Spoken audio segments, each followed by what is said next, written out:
Hello, and welcome to this podcast re-release, a remastered version of our very first show. I'm associate producer Smriti Iyengar. This show, our debut, originally aired on KWGS in February, or Black History Month of 2020. Remember that time before COVID-19 was a full-on raging pandemic? In any case, we hope you enjoy listening to these great pieces.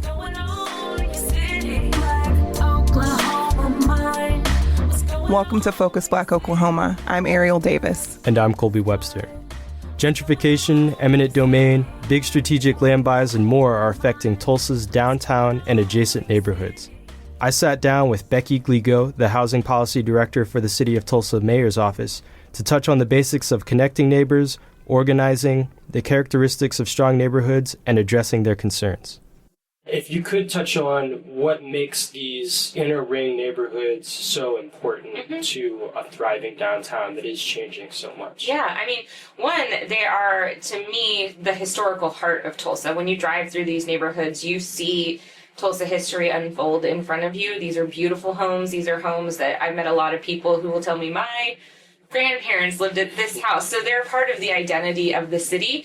The other thing is that do we want affordability downtown in that inner downtown core? Absolutely. Is that a goal that we're going to continue to fight for and that you'll see in the strategy? Absolutely. But at the end of the day, why they're important is because they're kind of the heart and history of the city. Becky and I went over pressing housing issues affecting downtown and the surrounding neighborhoods of Tulsa. I know with Crosby Heights, in speaking to some of their residents, they're very concerned about outside investment. Will they have a say in what the future development looks like in their neighborhood? And right now, we don't have a lot of guardrails around things like who can acquire property at the county tax auction and what those developments look like. Oklahoma is a property rights state, and it sort of functions like a free market in that way. What we saw with the Pearl District is too many years ago, there were a lot of inclusive conversations with those neighbors, and then things didn't happen. And then we started to move forward and enact plans based on those prior conversations without re-engaging the neighborhood the way we should have. And we saw the system work, in my mind, exactly like it needed to, which was the neighbor said, this is not what we want. They engaged their city councilor, and things changed very quickly. You do have health and safety issues in the Pearl when you talk about floodplain and flood damage to certain homes. I think what we saw, though, is that the path forward needs to involve neighborhood voice, and it will, because they gathered together and said, this is not how we want to see the city move. Historically, North Tulsa has been perceived as a hotbed of crime. As a result, it has been neglected and generalized as unsafe instead of as an area with many communities with needs and solutions unique to its neighborhood-level obstacles. Gligo offered new insight as to how we view northern Tulsa and how city councilors and neighborhood associations are creating solutions that start at the community level. So then it leads us to perhaps the most vulnerable community residents of North Tulsa. I mean, I think just geographically, North Tulsa is huge, right? And you have a very diverse set of neighborhoods, whether you're talking about Dunbar-Lacey Park or Patrick Heights, you're talking about Turley, the Greenwood Historic District. These are very unique neighborhoods with unique needs and unique perspectives. And so I do get nervous anytime we talk about a region or a geographic swath as if it's all one thing. And I think that actually kind of disrespects the magic of North Tulsa, which is there's just a lot of history and perspective and culture deep in there. I think that what we are seeing that's really powerful is that Councillor Hall Harper and Terry McGee have assembled the District 1 Housing Committee, which does encompass a lot of that larger region, North Tulsa, but it has representatives from those unique neighborhoods and those unique districts who can kind of talk about their own self-determination. And we're seeing the rise of some pretty powerful neighborhood associations. I think they've been very clear even at the state level about what they need to take their neighborhood to the place that they want to take it. Noting history and perspective, I asked Gligo about the validity of fear and skepticism in these communities surrounding eminent domain, gentrification, and blight. I think the most important thing to start with is the acknowledgement that fear and mistrust didn't appear out of nowhere, and the reaction to terms like eminent domain and blight are the direct results of decades of historically racist housing policy, whether we're talking about urban renewal or redlining. Those are real, and they did happen here in Tulsa as well. And so I think communities that were systematically disinvested from over time have a right to be skeptical of any city interventions or private interventions in their neighborhoods, because traditionally they have not benefited the people who have lived there for a really long time. Looking forward, Gligo puts an emphasis on the city of Tulsa communicating clearly with citizens, highlighting services, and making inclusive actions to solve problems. I think it would be disingenuous to say that we won't ever see eminent domain happen in Tulsa again. That's just not real.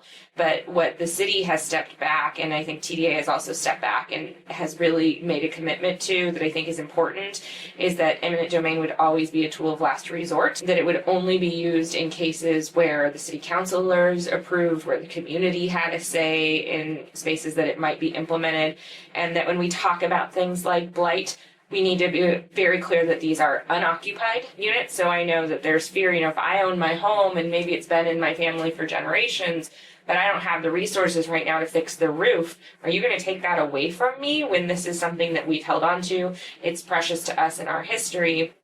No. What I'd rather see is that we as a city are positioning ourselves to intervene in ways that lift up neighborhoods without displacing folks.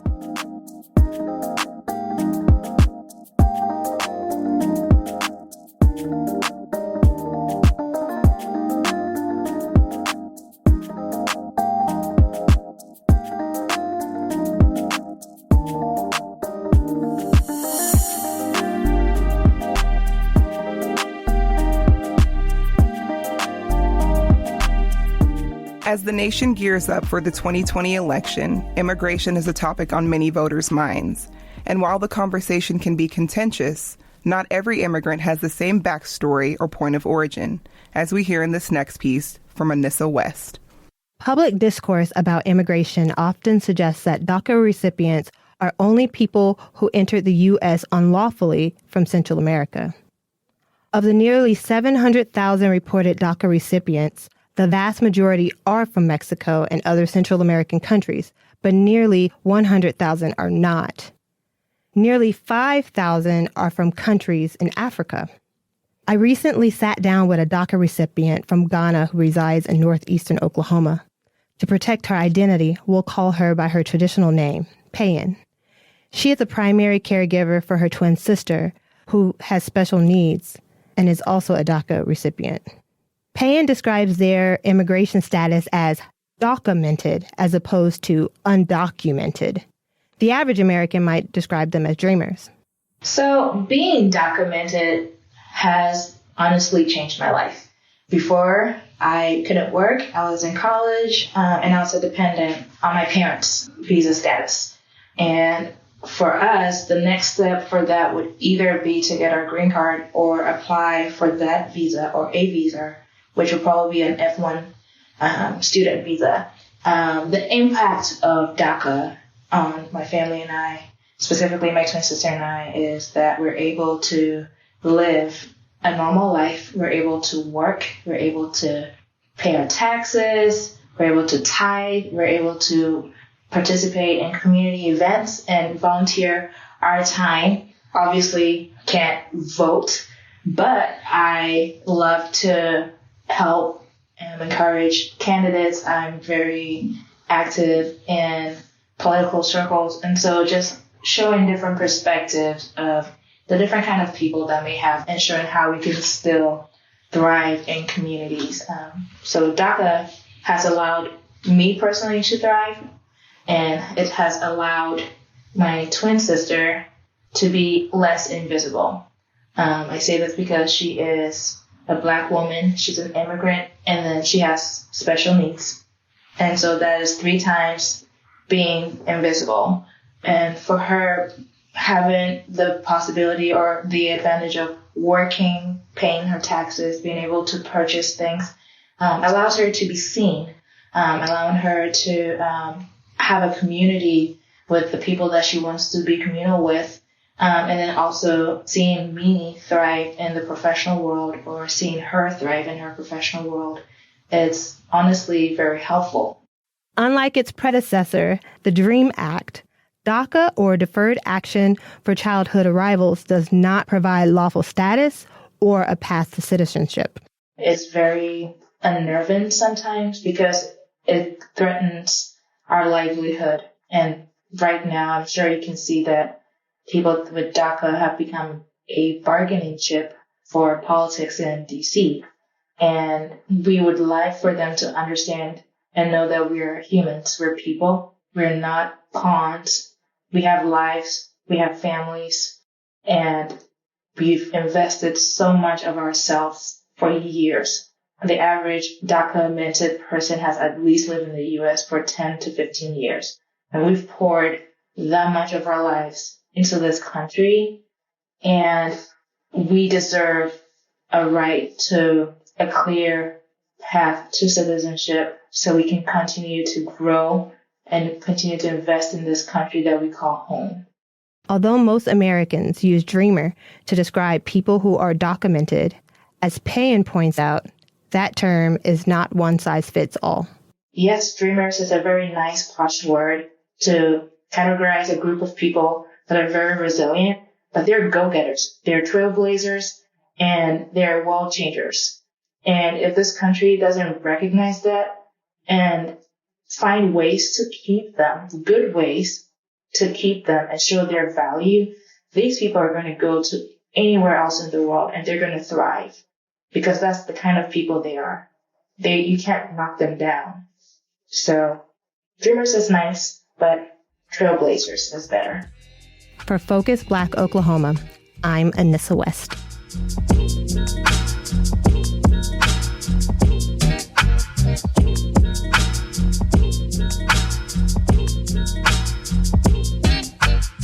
And now, Crystal Patrick shares the moving, true story of a formerly incarcerated woman and how she is working to change the prison system for other women who are just as involved.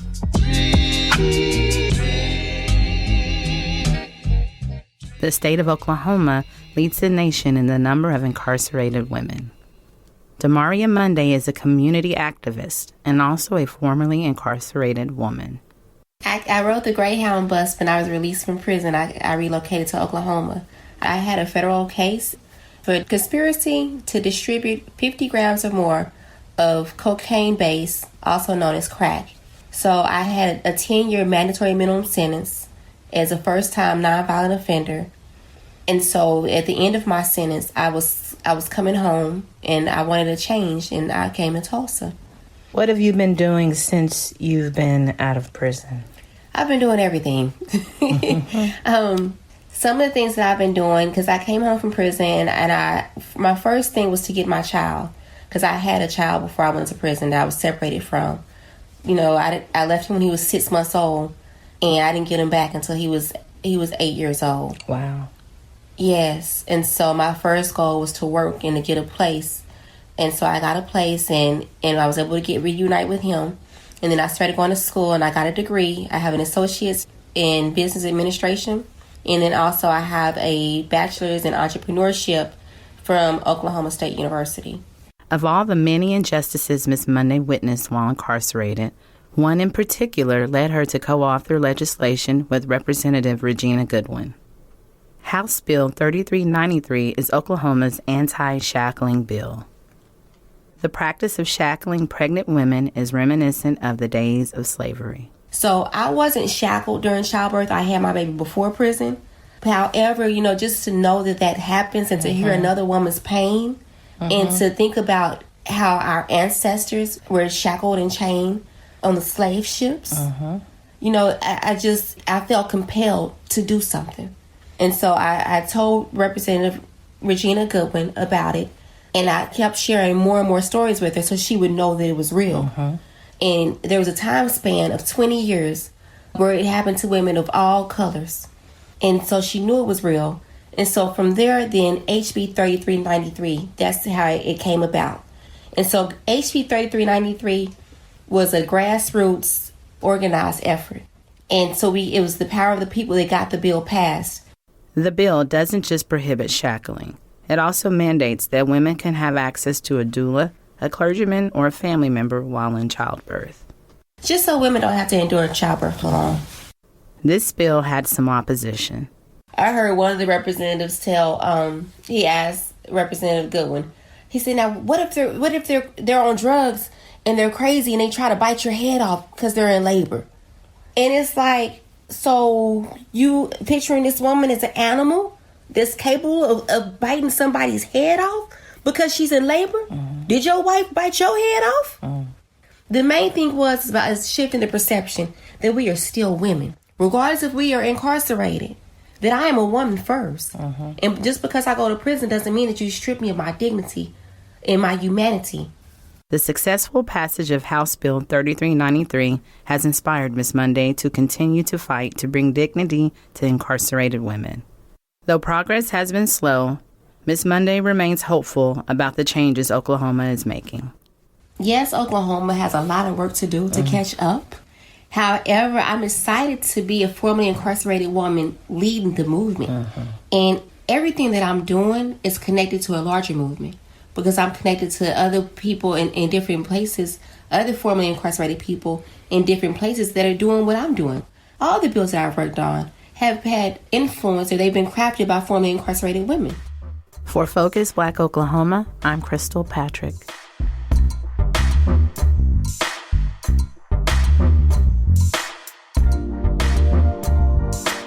You're listening to Focus Black Oklahoma. Mass incarceration is a national crisis. Oklahoma incarcerates more men and women than any other state. Tulsa introduced legislation to reduce the rates at which Black Tulsans are arrested and incarcerated. Mika Nicole brings us a story on what Oklahoma is and is not doing on the municipal level to address this issue. Since the end of 2016, Oklahoma has had the highest incarceration rate in the world. According to a study by the Prison Policy Initiative, Oklahoma incarcerates nearly 1,079 per 100,000 residents. These statistics place Oklahoma over 50% higher than the national incarceration rate. Compared to white Oklahomans, the rate was 5 times higher for blacks.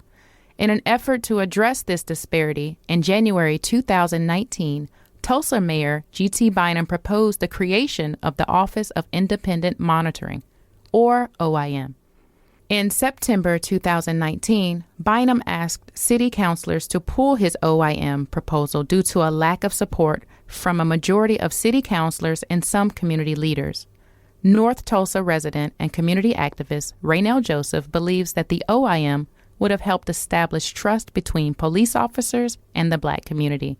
When you think about a community and their relationship, especially Black people and their relationship with law enforcement, this would have been kind of a glimmer of hope, I think. It would have created trust. The 2018 Tulsa Equality Indicators report confirms that Blacks in North Tulsa are arrested more than twice as often as whites, and Black individuals are 5 times more likely to be a victim of officer use of force than Hispanic and Latino persons in Tulsa, while white Tulsans are only half as likely to be victims of excessive force. Since the 2018 report, Mayor Bynum released a Resilient Tulsa strategy with the focus on improving racial equity. The OIM was a part of the Resilient Tulsa strategy motivated by a lack of trust of the police department. I don't know if I was surprised because I went to hear the public hearings. I saw the public hearings. And when I think about it, I feel like this sense of hurt because it's like not only do you have numbers, but you sat through public hearings, Mr. Mayor. Your city council sat through public hearings and you had an actual face to the numbers that you put out. And even after that, you still had the audacity to pull the OIM. Mayor Bynum was quoted in a Tulsa World article, quote, "Internal affairs investigations are conducted confidentially, and citizens don't have a means of verifying results. I think we owe it to the citizens and to the officers to do better," end quote. Bynum has since offered an alternative proposal for the OIM, which excludes use of force reviews. This did not sit well with many Tulsa citizens who were initially pleased with the possibility of holding police accountable for their excessive use of force. Accountability, I think, is really important. I think that the OIM would have presented some form of accountability for the police officer. If law enforcement in Tulsa really feels that it's not necessary, that they're doing their work, then let the OIM be what it is. If it's just to create trust, then wouldn't it be beneficial for you to have trust between the people that you are trying to develop a relationship with? The city of Tulsa is developing an alternative to the initial proposal addressing similar goals through a different vehicle.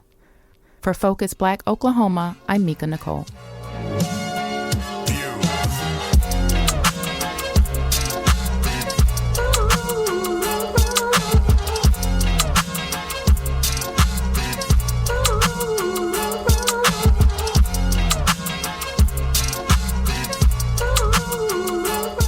When discussing incarceration, things can sometimes become overwhelming and abstract because we're talking about numbers, statistics, and raw data. We now move away from the abstraction to introduce you to two Black men who were incarcerated for over 20 years for crimes they did not commit. Negro Spiritual 121 has the story. When we hear the terms mass incarceration, miscarriage of justice, and wrongful incarceration, we think of prison, doing time. Time is something that once it's spent, we can never get it back. So no matter how much money someone may eventually be paid, there's nowhere they can go to purchase one of the days they missed.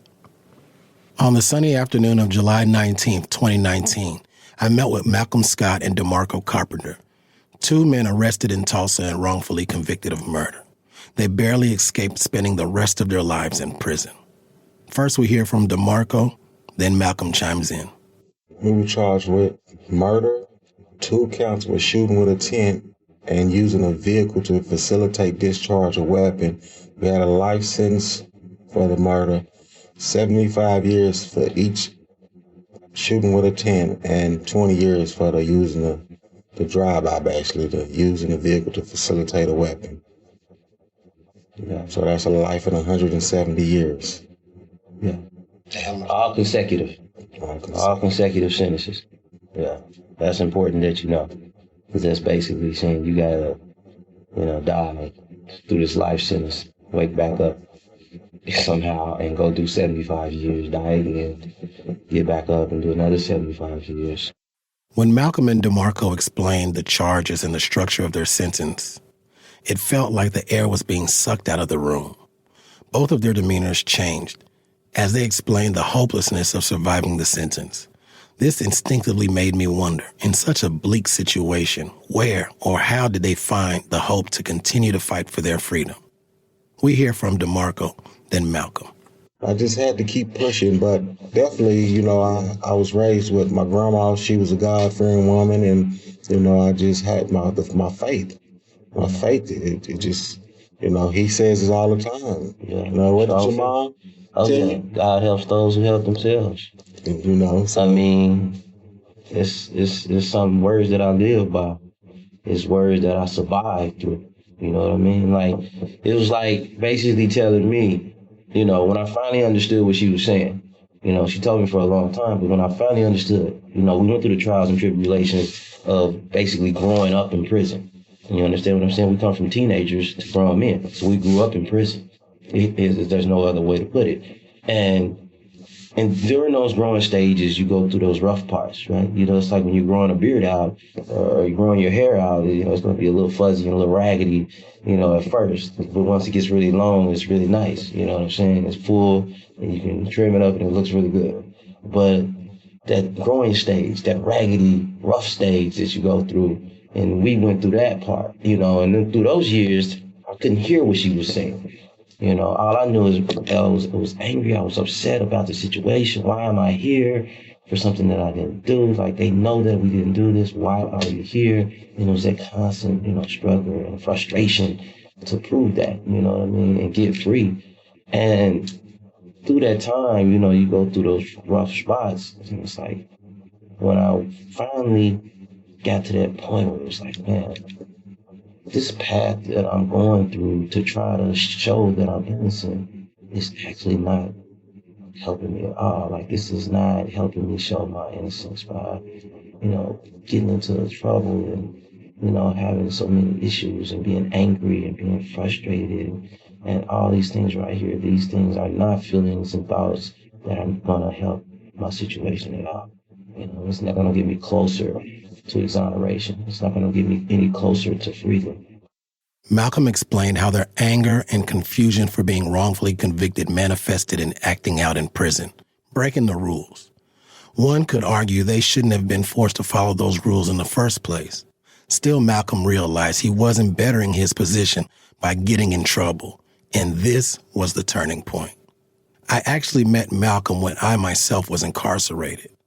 It was great to see both Malcolm and DeMarco on the outside on that day in July. I realized both men championed family and faith as pillars that uplifted them through their 22-year-long fight for justice.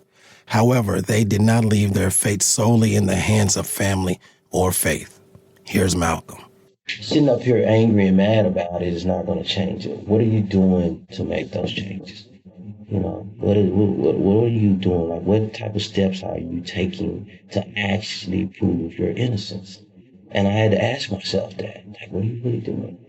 And at that point, it was like, okay, so now it's time to start adding things to that list. You know what I mean? Daily.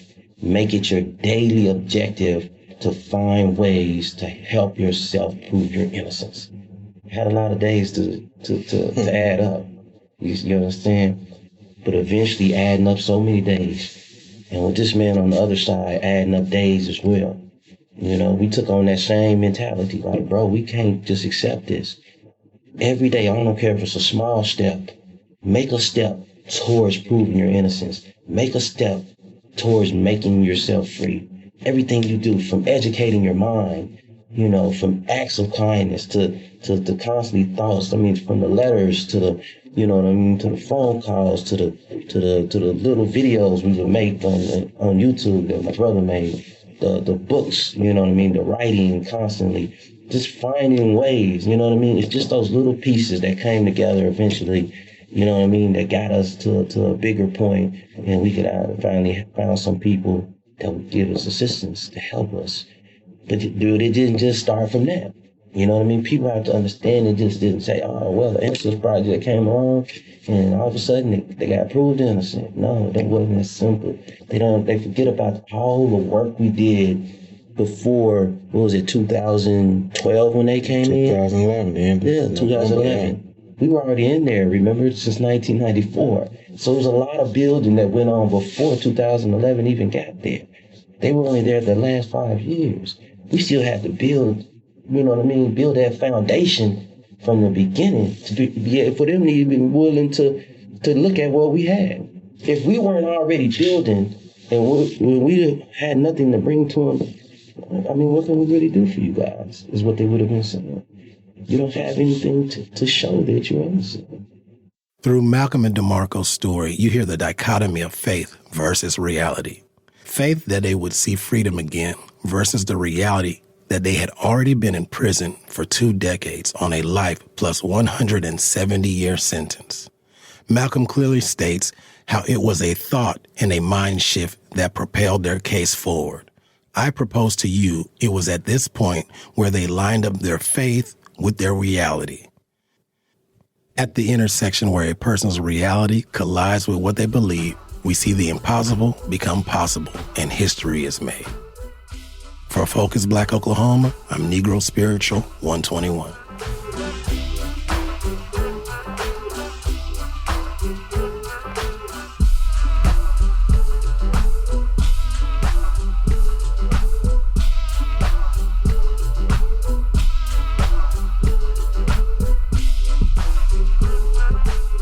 And now, some headlines from across the state.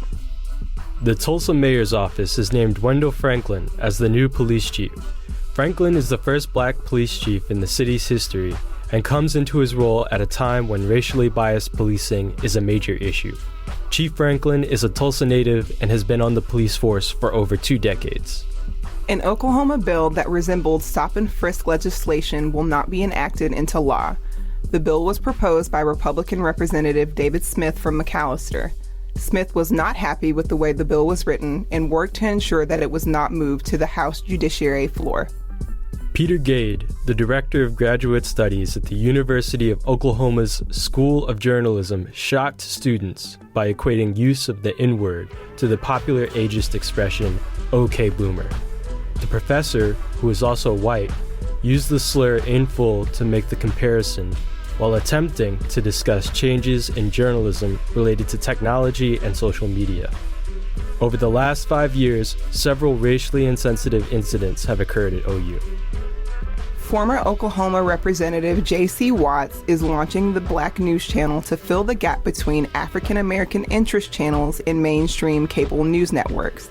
BNC, based in Tallahassee, Florida, is aiming to provide culturally specific, intelligent programming that is informative, educational, inspiring, and empowering to its audience, according to a statement. 83 men and 41 women were released from Oklahoma prisons last week. This took place under Oklahoma's new commutation law. All the inmates released were serving time for drug-related offenses that are no longer considered illegal.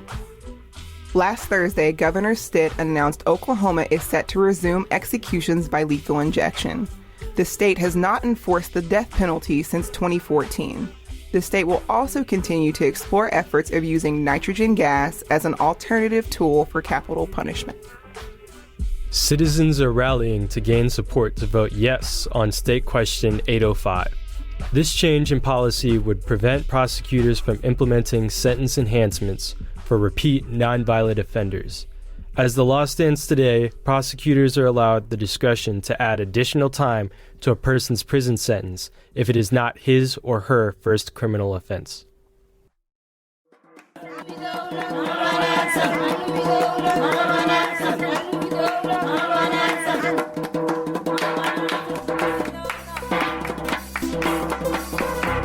Now, the first in a series of stories from contributor Christy Eaton on the power of podcasting to transform torn communities. She speaks with Somali refugees and the Harvard professors behind a newly created podcast. Along the Somalia-Ethiopia border sit 5 refugee camps, home to more than 220,000 refugees from Somalia. In the oldest camp, many of the Somali refugees have been residing there for nearly 10 years. Globally, more than 2.2 million Somalis are displaced.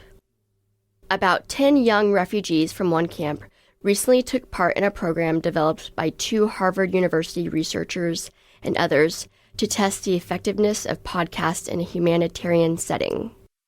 Called Unite for a Better Life, the series of 16 podcasts focuses on teaching about healthy relationships, how to create equality in and outside the home, intimate partner violence, sexually transmitted diseases, and the use of what is known as chot, a stimulant that is grown in the Horn of Africa.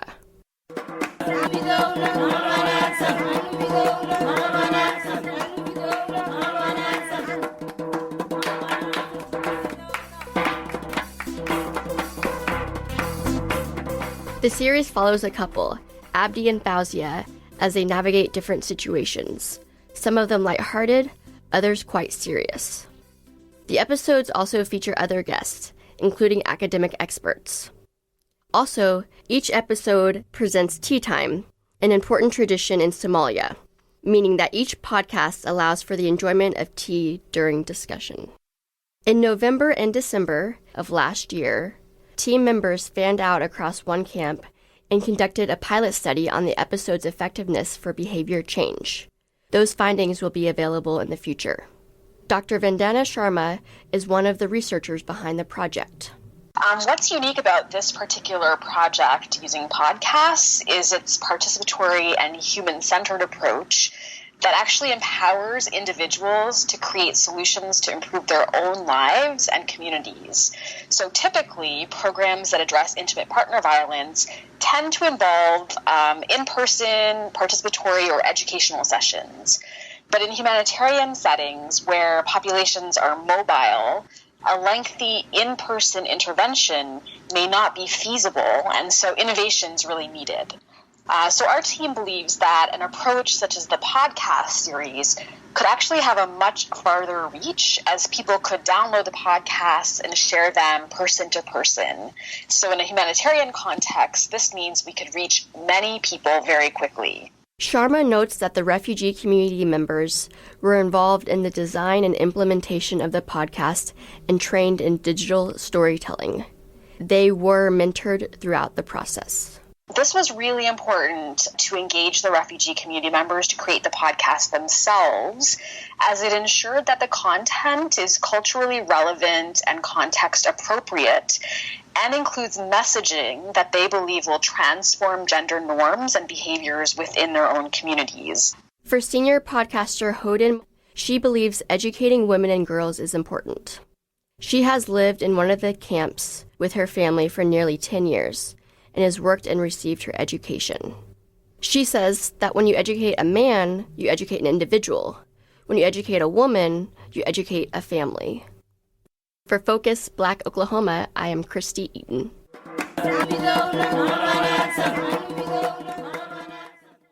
Kojo Asamoah Caesar has entered his name into the District 1 congressional race.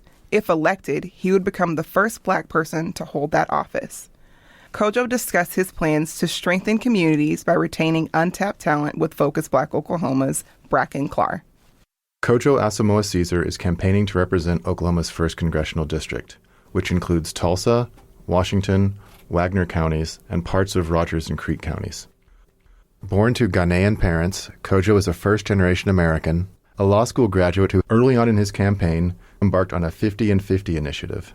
Kojo hosted or attended 50 community events across District 1 in the first 50 days of his campaign. The purpose of this was to allow him to meet the citizens of District 1 where they are, so he could listen to their needs and concerns and ultimately build a campaign that works for every Oklahoman. In short, he's looking to build community. For Kojo, building community goes back into his college days and brought him to Tulsa in 2013 as part of Teach for America. As a teacher in Tulsa Public Schools, Kojo continued to engage and forge collaborative relationships with the students and families he worked with. Teach for America was filling a need where you have talented folks who've gone to college, who've gone to school, who can go and do other things, but are saying, I'm going to come here and work for $32,000 a year. We were 49th in the nation in per pupil, funding and teacher pay. And we were coming here with energy and fervor and with a sense of mission, saying that every child deserves an excellent education, and that's the mission of Teach for America. Like, your zip code should not determine, your future outcomes, because you can predict, you can just don't have to know any kids or their story, just look at the zip codes and you can tell the educational outcomes of kids based on the zip code, and that is just an injustice. If the ideals of America are to be real, that all men and women are created equal, that this notion of the American dream, that if you work hard, that you can go as far as your talents, can take you. If that is to be true, then that means we have to create equal access to opportunity for everybody. We have to create equal opportunity to give everybody a fair chance to apply their gifts and talents to try to fulfill their potential. We want the same opportunity, the same resources, the same access that people in South Tulsa and students in South Tulsa have. We want that to be true for kids in North Tulsa. After completing 2 years with Teach for America, Kojo continued working in the education field, going on to be the founding principal of the Greenwood Leadership Academy. Early in 2019, Kojo had the opportunity to become the interim director of 36 Degrees North, a co-working space in Tulsa for entrepreneurs, startups, and small businesses. He approached this opportunity with an eye for building stronger, more equitable communities. I took that role because we can't just care about the students and the kids. We have to care about their parents and their families. And so it was going to give me a temporary period of time to learn about the economic development structures in our city and how that works, and think about entrepreneurship, and think about how do we ensure that we're building inclusive entrepreneurial development ecosystems where parents can be able to either participate and start their own business or get jobs. And if they have income and disposable income, then they can be able to better take care of their families and be self-sufficient and spur economic development around, their neighborhoods. And so I jumped at that opportunity to be able to learn and add to the conversation, the stories of the parents that I've been serving in education. All good educators share traits. A couple of those are lifelong learning and being a keen listener. Kojo appears to have taken these lessons very seriously. For Focus Black Oklahoma, I'm Bracken Clark.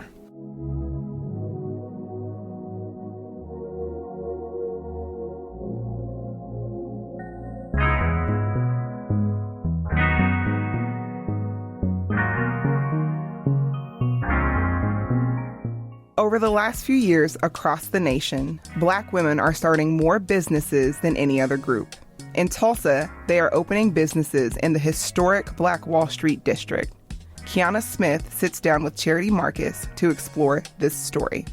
We will hear from Charity Marcus, the co-founder of Black Women Business Owners of America, and she is based here in Tulsa. Before we get started, a couple of quick notes. According to the 2018 State of Women-Owned Businesses report commissioned by American Express, while the number of women-owned businesses grew an impressive 58% from 2007 to 2018, the number of firms owned by Black women grew by 164%, nearly 3 times the rate. Women now own 30% of all businesses in the U.S., and African American women control 14% of those businesses. Charity, tell me more about what inspired you to create Black Women Business Owners of America here in Tulsa. Yes, thank you for having me. It started off with another Black woman entrepreneur and I talking and really just getting together and saying, hey, we're tired of seeing only us in spaces. And then we kind of recognized that she knew Black women entrepreneurs that I didn't know, and then I knew Black women entrepreneurs that she didn't know. And so we got together to say, like, well, let's invite all of these women together and let's just have a monthly brunch. From there, it turned into something much more. So what initially started off with about 65 women throughout the Tulsa metropolitan area quickly grew to 150 within a week. And then that's when we kind of knew that we needed to do something more sustainable and a more long-term effort into ensuring that we were connected and getting the access to the resources that we all needed. What role do you see Black women playing in the revitalization of Black Wall Street? I think we have to look at revitalizing Black Wall Street from 2 perspectives. One, the actual geographical location. We have so many Black women entrepreneurs now that are popping up physically in Black Wall Street, which is essential to keeping that history alive and well. But then we also have to look at Black Wall Street from a cultural perspective.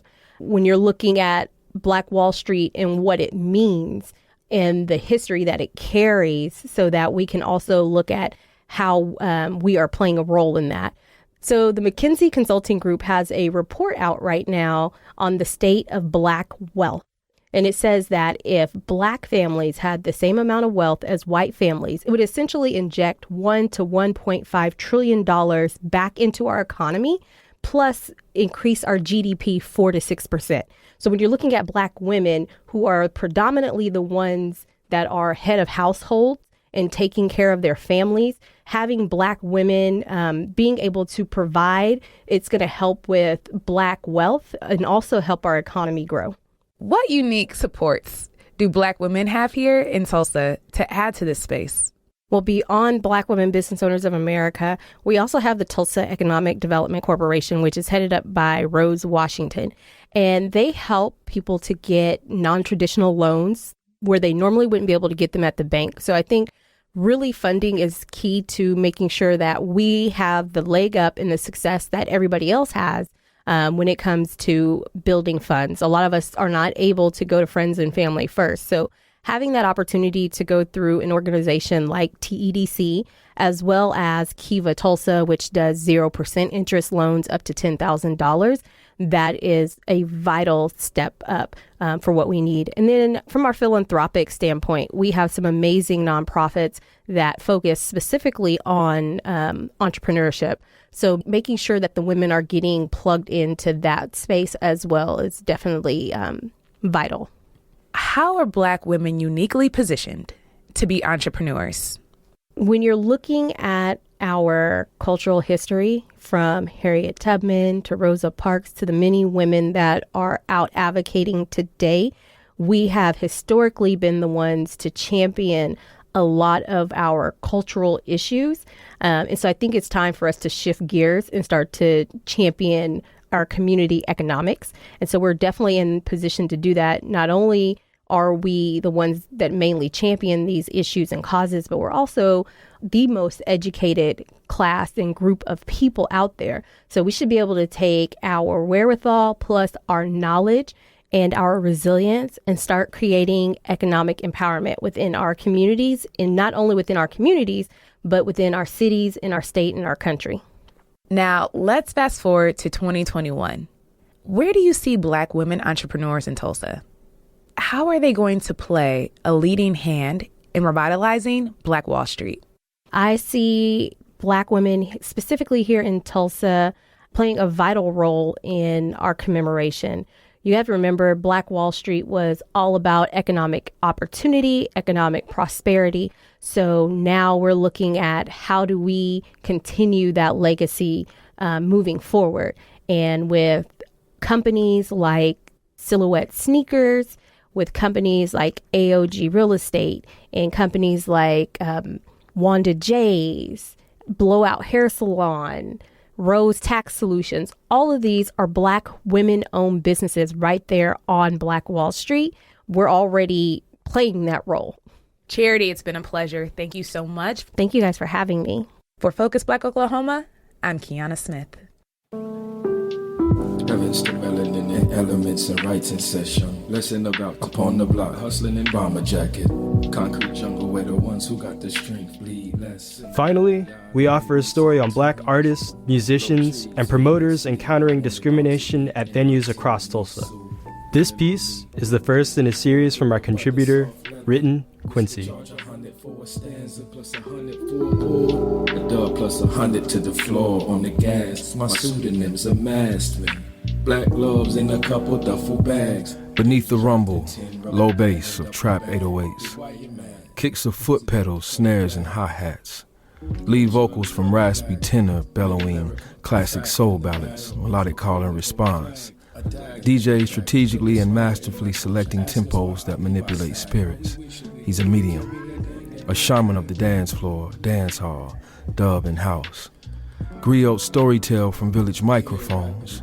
Microphone cords and quarter-inch and power cords knotted and tangled resemble coatempantly of Tula, pulled from duffel bags. Shh. There is murmuring in the nightlife, Black urban nightlife. A sentiment that between promoters, artists, performers, and venues, that a specific type of crowd isn't really welcome in the town, Tulsa. Specifically, too many Blacks, brown-skinned humans. In this segment, we will explore and experience in Tulsa nightlife where venues and establishments discriminate against Black artists and promoters and events organizers through what I coin the Brown Code. In this first of a series of interviews, promoter Cottrell Barnes, a native of Tulsa, and I build on his experience over the last decade of promoting parties, concerts, and events. We discussed the discrimination and the feeling one gets when confronted by it. It feels like... It doesn't feel like you're in control of your own success. You know what I mean? So you have to tiptoe and walk on eggshells in order to get something, to have a piece of your what you're after, you know what I mean, as far as like success in throwing an event. Mm-hmm. So the only way to even make it happen, the only way to see your vision through is you got to give up so much. Mm-hmm. You know what I mean? And I don't want to use the term bow down, but for lack of better words, you know, it's close to bowing down and being humble, you know, just so you can have an opportunity to give your own people, you know what I mean, some safe entertainment. And not only what it feels like, even what it looks like. Instead of just saying, hey, look, I don't like, you know, your crowd. They say, well, we're kind of looking for something a little different. And then you ask them, you know, what do you mean by different? Well, just something a little different. You know, it's very evasive when it comes to answering. It's like a political answer. Mm. You're supposed to read between the lines. Man, it's 2016, it's 2017, 18, 19, 20. You know what I mean? And we still dealing with some of the same stuff that our parents dealt with 40 years ago. Like, you know, no Blacks allowed. You know, it's like, why don't y'all just put that sign up? You know what I mean? But I'm thinking it's all good. Like, that sign has been torn down. So I thought. Right. But y'all let me know that you still got that sign back in that office somewhere, right, waiting to pull it out. You know what I mean? I asked if he noticed the change in the last decade of how black crowds were accepted in Tulsa. Not really. The biggest thing that I've seen is more of us blacks with resources have decided to step up and own our own venue. I'm going to pursue this, but I'm going to pursue it by owning my own. I'm not going to let anybody stop me. Finally, I asked him about the future of black nightlife in Tulsa. I think as more and more of us put our resources together and decide we're going to take our vision back and make it our vision again and see it through, that in places like Kansas City, when I lived in Kansas City, seeing in places like St. Louis, I lived in St. Louis, predominantly black cities, where you got a multitude of black business owners own clubs and they're doing it and they're successful and they're able to draw a crowd, and draw their own people in, and seeing them being able to do it. If they can do it there, we can do it here. And as more and more of us believe it, it'll become a reality. For Focus Black Oklahoma, this is Written Quincy. Reverence to melanin and elements and writing session. Lesson about upon the block, hustling in bomber jacket. Concrete jungle where the ones who got the strength bleed less. And we owe y'all the way we take turns. Blow trees fearlessly. I want it all to eat in my tiramisu. Remember me. Focus Black Oklahoma is produced in partnership by Public Radio Tulsa, the Tulsa Artists Fellowship, and Tri-City Collective, and is broadcast from the studios of Public Radio Tulsa on the campus of the University of Tulsa. Our theme music is by Moffett Music. The executive producers of Focus Black Oklahoma are Koresh Ali Lansana and Scott Gregory. A fact in the matter, or is the pole that hold a flag? A dagger in the back. We put the swagger in our culture. Ask us why I leave our side. Why we wish a nigga would carry that thing that go clack, clack, clack. Head rapping the do-rag, the way we do that. We the birth of the boom bap. We about to birth that boom bap.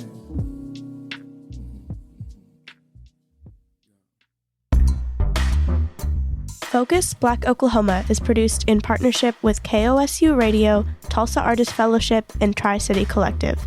Additional support is provided by the George Kaiser Family Foundation and the Commemoration Fund. Our theme music is by Moffett Music. Focus Black Oklahoma's executive producers are Koresh Ali Lantana and Bracken Klar. Our associate producers are Smriti Iyengar and Jesse Ulrich. Our production intern is Shai Brown. You can visit us online at kosu.org or tricitycollective.com/focus-black-Oklahoma and on YouTube at Tri-City Collective. You can follow us on Instagram at FocusBlackOK and on Facebook at facebook.com/FocusBlackOK. You can hear Focus Black Oklahoma on demand for free at kosu.org, the NPR app, npr.org, or wherever you get your podcasts.